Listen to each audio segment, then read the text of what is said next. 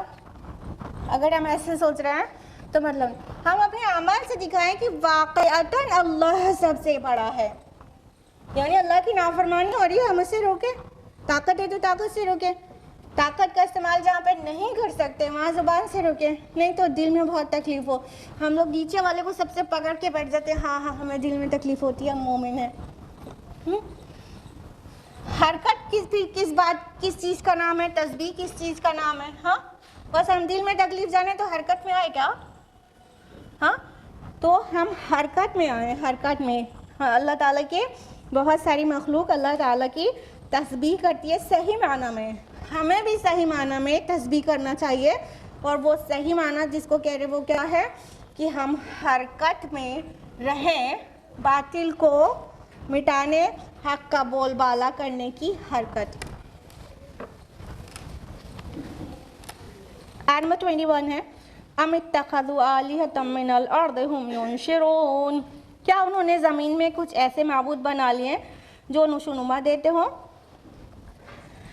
اب اللہ تعالیٰ ان معبودان باطل کے لیے ایک لاجیکل آرگیومنٹ دے رہے ہیں کہ اچھا اللہ تعالیٰ کہتے ہیں اللہ تعالیٰ خالق ہے اور وہ سب کو مطلب زندہ کرتا ہے اور مارتا ہے. کیا ان کے جو بھی معبودان باطل ہے وہ تصور جو بھی ہو, چاہے وہ گریک سویلائزیشن کا ہو, چاہے ہندو مائتھولوجی کا ہو, اور یا کوئی بھی ہو, کسی بھی مذہب کا ہو, ان کے جو اسمال گاڈس اینڈ گاڈسز ہیں معاذ اللہ, کیا ان کے اندر یہ طاقت ہے کہ وہ آؤٹ آف نتھنگ کچھ کریٹ کر دیں. دیکھیں یہاں پہ جو ورڈ آیا ینشرون, تو مطلب انشرا ورڈ نشرا جو آیا یہ اس کا معنی ہوتا ہے کہ زیادہ تر قرآن حکیم میں آیا ہے ریوائول کے لیے, کہ اللہ تعالیٰ مردہ زمین کو پھر سے انشرا دے دیتا ہے, پھر سے زندہ کر دیتا ہے. تو یہاں مطلب مردہ کو یا نان لیونگ سے لیونگ کو نکالنا مفہوم پایا جا رہا ہے. تو دونوں ہی معنی کو اس سے سمجھیں گے. کیا ہے ان کے پاس کوئی ایسا معبود جو مردہ کو زندہ کر دے, یا تو اس طرح سمجھیں گے کہ کیا ان کے جو معبودان باطل ہیں کیا ان کے اندر یہ طاقت ہے کہ وہ آؤٹ آف نتھنگ کوئی چیز کریٹ کر دیں یا نان لیونگ سے لیونگ بنا دے. لیکن اللہ تعالیٰ کے پاس تو یہ طاقت ہے.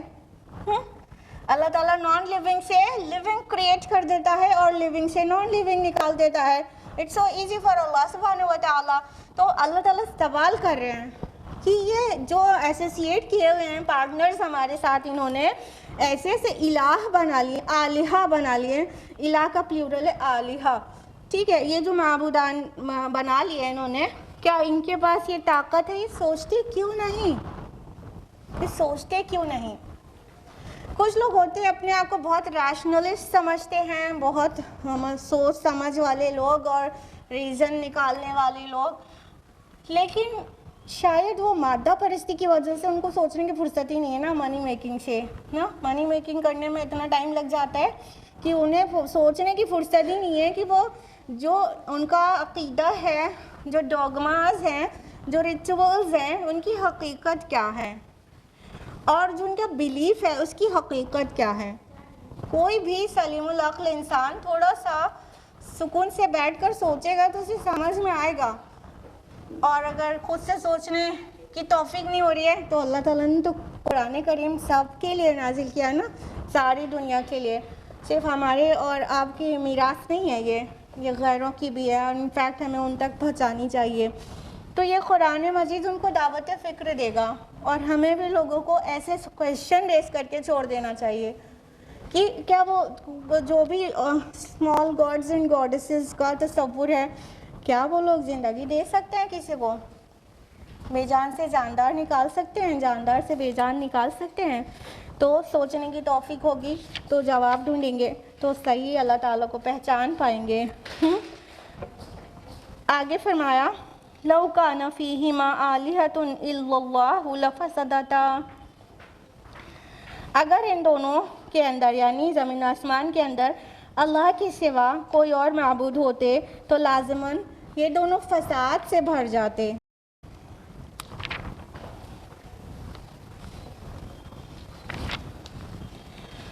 فسبحان اللہ رب العرش عما یصفون. تو اللہ جو عرش کا مالک ہے وہ ان باتوں سے پاک ہے جو یہ لوگ بناتے ہیں. اب اللہ تعالیٰ مزید سوچنے اور غور و فکر کرنے کی دعوت دے رہے ہیں، اور پورا ایک سین کریٹ کر کے جو ہمارے اور آپ کے علم میں آلموسٹ ہر وقت ہوتا ہے. اللہ تعالیٰ کہہ رہے ہیں کہ سوچو ذرا، اگر یہ زمین اور آسمان میں ایک سے زیادہ معبود ہوتے، کہنے کا مطلب ایک سے زیادہ حاکم اور فرمانروا ہوتا، تو یہ دونوں فساد سے بھر جاتے ہیں. دیکھیے آپ دیکھتی ہیں کہ کہیں بھی نظم و ضبط کی کوئی کمی ہے پورے کائنات کے کنڈکٹ میں. کیا سورج جو اس کا نکلنے کا ٹائم ہے اس سے آگے پیچھے کبھی بھی نکل جاتا ہے؟ کیا زمین کا اپنا جو مدار ہے اس پہ گھومنے کے بجائے کبھی جا کے سورج سے ٹکرا جاتی ہے؟ ہاں، یا کسی پلینٹ سے آگے یا پیچھے ہو جاتی ہے اپنے مدار کے علاوہ، اپنے آربٹ پہ گھومنے کے علاوہ؟ کیا چاند کو جو نکلنے کے لیے اللہ تعالیٰ نے آرڈر دے دیا ہے اس کے خلاف وہ نکلتا ہے؟ یا کبھی آپ اسے دیکھتے ہو کہ وہ چاند فل مون ہے اور وہ فل مون 6 دن تک فل ہی ہے، جو کم ہی نہیں ہو رہا؟ ہاں، کہیں کوئی نقص نظر آتا ہے؟ کہیں کوئی بد نظمی نظر آتی ہے؟ ایک فیملی کا جو چھوٹا سا ادارہ ہوتا ہے اس میں بھی ہم وٹنس کرتے رہتے ہیں کہ اگر فیملی کا ہیڈ ایک ہونے کے بجائے 2 ہو جائے تو پورے گھر کا نظام درہم برہم ہو جاتا ہے، چاہے 5-6 لوگ کی صرف فیملی ہو بس. دیکھتے ہیں نا کسی جگہ آپ خواتین کی طاقت اتنی بڑھ جاتی ہے کہ ہسبینڈ سے شانہ بہ شانہ آنا چاہتی ہیں، آپ کے بھی آرڈرز برابر سے لگیں گے. گھر میں تو پھر ہسبینڈ وائف کا ہی کلیش رہے گا، بچوں کا، گھر کے اندر کا سکون سب درہم برہم ہو جائے گا کہ نہیں ہو جائے گا؟ اور ہو جاتا ہے کہ نہیں ہو جاتا ہے؟ اسی طرح کسی انسٹیٹیوشن کا ایک سے زیادہ ہیڈ ہو، ٹھیک ہے، جیسے مینیجنگ ڈائریکٹر ایک ہوتا ہے، چاہے ڈائریکٹر 100 ہو نا، مینیجنگ ڈائریکٹر تو ایک ہوتا ہے. مینیجنگ ڈائریکٹر ایک سے زیادہ ہو تو اس انسٹیٹیوشن، اس ادارے، اس آرگنائزیشن کا کیا حشر ہونے والا ہے پتہ ہے نا؟ صرف ڈسپیوٹ، لڑائی جھگڑا، آپس میں کوآرڈینیٹ نہ کر پانا، الٹیمیٹلی نقصان اور نقصان اور فساد اور فساد. کلیئر ہے؟ یہ بہت لاجیکل بات ہے. تو تم نے کیسے سوچ لیا کہ یہ زمین سے لے کے آسمان تک، اور یہ زمین آسمان جو اصطلاح قرآن میں آتی ہے نا وہ یونیورس کے لیے آتی ہے. یہ کائنات جیسا دقیق لفظ نہیں ہے قرآن میں.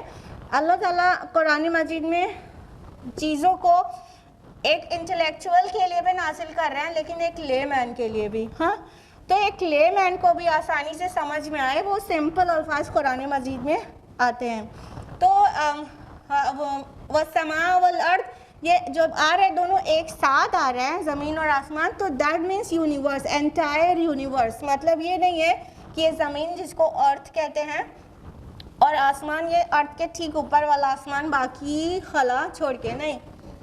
انٹائر یونیورس مراد ہوتی ہے اس سے. یونیورس جیسی چیز اتنی بڑی اتنی بڑی اتنی بڑی، آپ کو ہم ٹائم ٹو ٹائم تصور دلاتے رہتے کہ اتنی بڑی، کتنا ایکسپینڈڈ ہے، اس میں کوئی بد نظمی نہیں ہے. تو کیسے سوچ سکتے ہو کہ ایک سے زیادہ فرما رواؤں کی فرما روائی ہے یہاں؟ کیسے ہو سکتا ہے؟ It's logical, it's impossible. کیسے؟ دیکھیے کہتے جیسے زمین کا دیوتا کوئی اور ہو اور بادلوں کی دیوی کوئی اور ہو.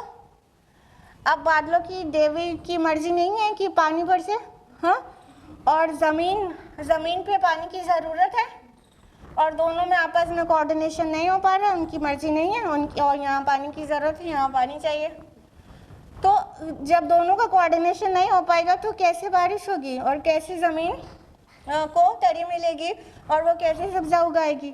تو یہاں والا جو نظام بنایا ہوا ہے کہ اتنے دن مطلب کب وہ کلٹیویشن ہوگا اور کب جو ہے سوکھا پڑے گا، یہ جو پلان کیے ہوئے ہیں وہ بادلوں کی دیوی مان لو کہ وہ پلان سے اگری نہیں کر رہی ہے. تو کہیں کوآرڈینیشن ہو پا رہا ہے. اور جتنے بھی مائتھولوجیز ہیں, ہندو مائتھولوجی اور گریک مائتھولوجی, جہاں پر بھی اٹھا کر دیکھ لیجئے, ایک سے زیادہ جو گاڈس اینڈ گاڈسز کا تصور ہے اس میں ہمیشہ لڑائی ہوتی رہتی ہے. دیکھا ہے کہ نہیں؟ کچھ ٹیلی ویژن پر دکھاتے ہیں, مطلب آسمانوں میں بہت سارے دیوتا لوگ ہیں اور آپس میں لڑتے رہتے ہیں. ایک کا کام ہے دوسرے کو ڈاؤن کرنا. ایک کا اچھا پاور ہے دونوں کے پاس, لیکن اس پاور کا استعمال ایک دوسرے کی کھینچتان میں لگا رہے ہوتے ہیں. تو یہی ہونے والا تھا اگرچہ ایک سے زیادہ گاڈز ہوتے, اللہ تعالیٰ کے علاوہ اور معبود ہوتے, تو ایک مقام پر کہا گیا نا کہ وہ سب کوشش کرتے کہ وہ اللہ تعالیٰ کی طرف ہی سبیل پہنچنے کی کوشش کرتے. سورہ بنی اسرائیل کے آیت نمبر 42. یعنی جب جو چھوٹی اختیار والا جو گاڈسز ہیں, چھوٹے اختیار والا, وہ الٹیمیٹلی یہی تو چاہتے ہیں ہماری پہنچ وہاں تک ہو جائے اور ہمارا پلان سکسیسفل ہو جائے. تو جب سب وہیں پہنچ رہے تو سب کو ڈیلیٹ کرو نا, بس وہیں پہ ایک تصور کرو, تبھی سارا مطلب حقیقت واضح ہو کر آئے گی. ادروائز سب کچھ ایک معمہ بن جائے گا, سمجھنا دشوار. اور یہ جو نظام جو چلتا ہوا ایک دم اسموتھ نظر آ رہا ہے, یہ ایک دم آسان لاجک سے سمجھ میں آ سکتا ہے کہ یہ ہو ہی نہیں سکتا تھا, ہو ہی نہیں سکتا تھا. اب اگر زمین کا دیوتا گاڈ کوئی اور مارس کا کوئی اور دونوں میں نے ادھر ادھر ڈرائیو کرنا شروع کر دیا تو آپس میں لڑی جانا تھا, تو قیامت ہی آ جانی تھی نا. کہاں بیلنس رہ سکتا ہے؟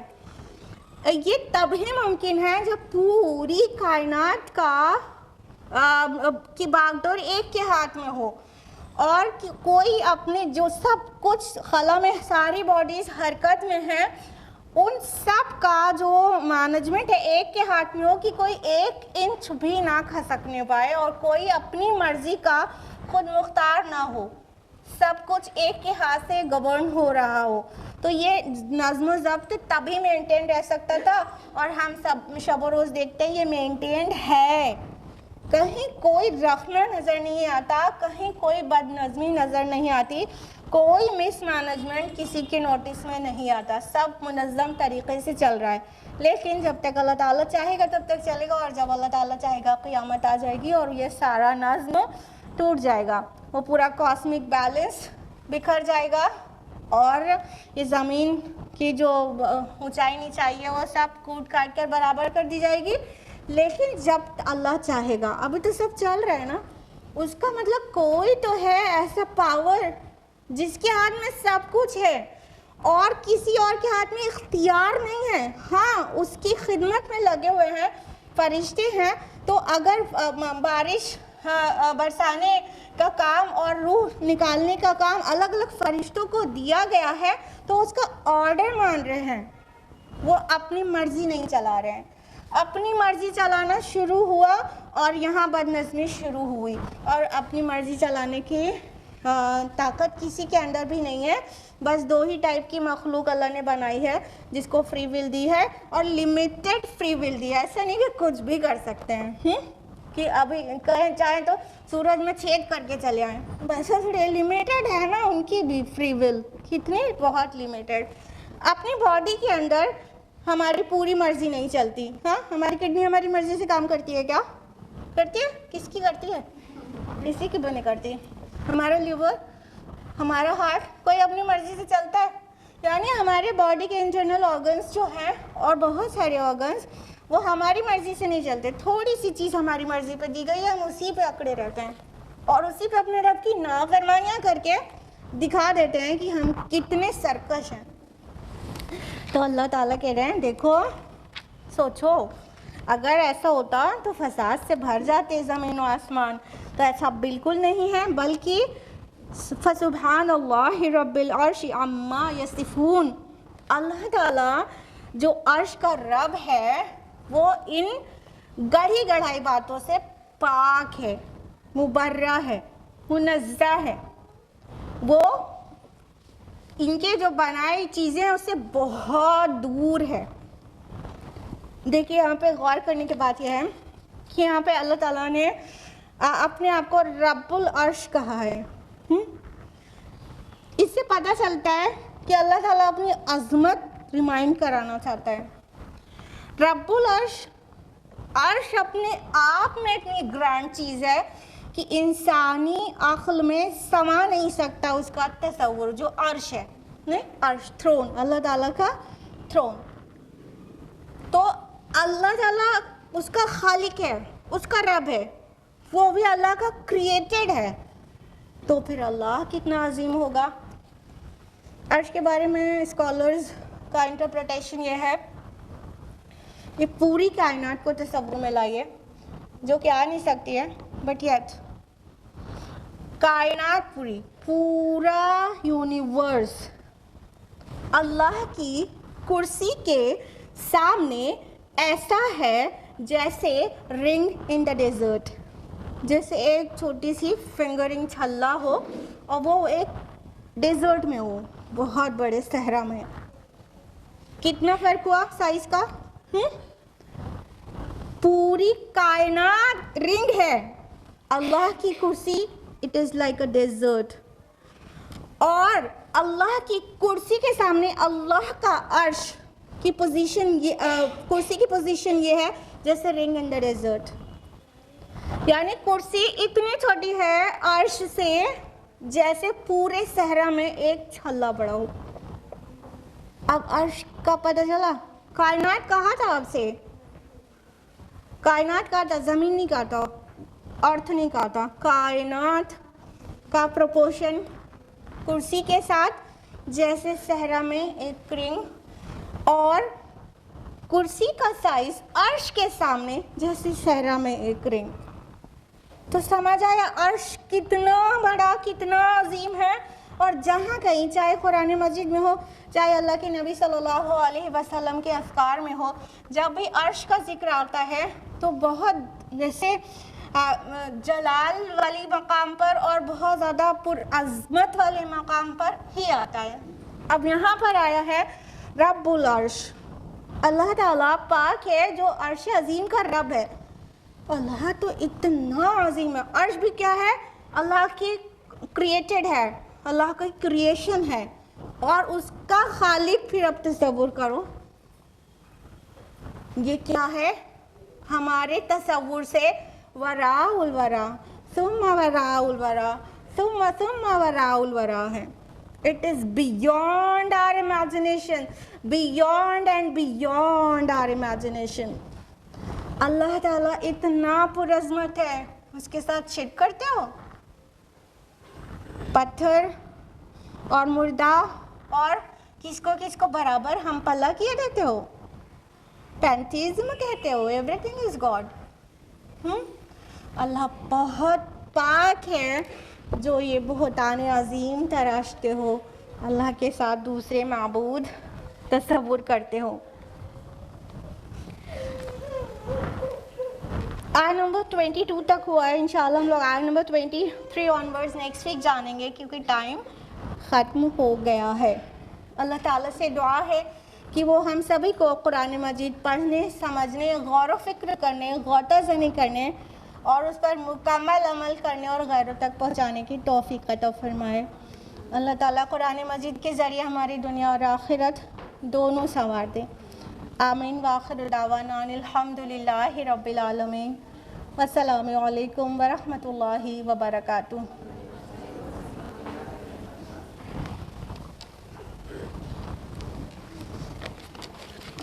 آج جو منتھ کا فرسٹ فرائیڈے ہے اور پرسوں کیا ہے؟ منتھ کا فرسٹ سنڈے ہے، دسمبر کا فرسٹ سنڈے. اور فرسٹ سنڈے کو آپ لوگوں کو پتہ ہے کہ الحمدللہ اللہ تعالیٰ کے رحم و کرم، اس کے فضل سے سیمینار ریزیوم ہو چکا ہے. تو پرسوں یعنی سنڈے کو نئے ٹائم پر، جو کہ لاسٹ منتھ آپ کو بتایا جا چکا اور آپ اٹینڈ کر چکے ہیں، نئے ٹائم پر 2:30 بجے دن میں سیمینار ہوگا. سیمینار کا ٹاپک ہے کیا ہے؟ کتنے لوگوں کو پتہ ہے؟ ہمارا سب سے بڑا دشمن. تو آئیے اور جانیے کہ آپ کا سب سے بڑا دشمن کون ہے. ہم لوگ کو پتہ ہے کہ آپ کا سب سے بڑا دشمن کون ہے. تو اگر آپ چاہتے ہیں کہ آپ کو پتہ چلے اور آپ کے پڑوسی اور آپ کے رشتہ داروں کو بھی پتہ چلے, لیڈیز کو, تو ان کو ساتھ لیتے آئیے گا اور آپ کو ڈیٹیل میں بتائیں گے. سسٹر شاذیہ امرین اور سسٹر طیبہ آپ کو بتائیں گی کہ آپ کا سب سے بڑا دشمن کون ہے. ٹھیک ہے, تو آنا مت بھولیے گا. تھوڑا شارٹ کیا ہم لوگوں نے پروگرام کو, ہاف این آور. تو 2:30 بجے سٹارٹ ہوگا انشاءاللہ 4 بجے ختم ہو جائے گا. جس طرح درس قرآن ٹائم سے شروع ہو جاتا ہے, اگر آپ لوگ کی اٹینڈنس اس میں بھی ٹائم سے جائے تو وہ بھی انشاءاللہ ٹائم سے شروع ہوگا. ٹھیک ہے, پلیز آپ سب بھی آئیے گا. اور ہالیڈے ہے تو ورکنگ لیڈیز بھی آ سکتی ہیں اور لوگوں کو بھی انفارم کریے گا. ٹھیک ہے, جزاکم اللہ خیر.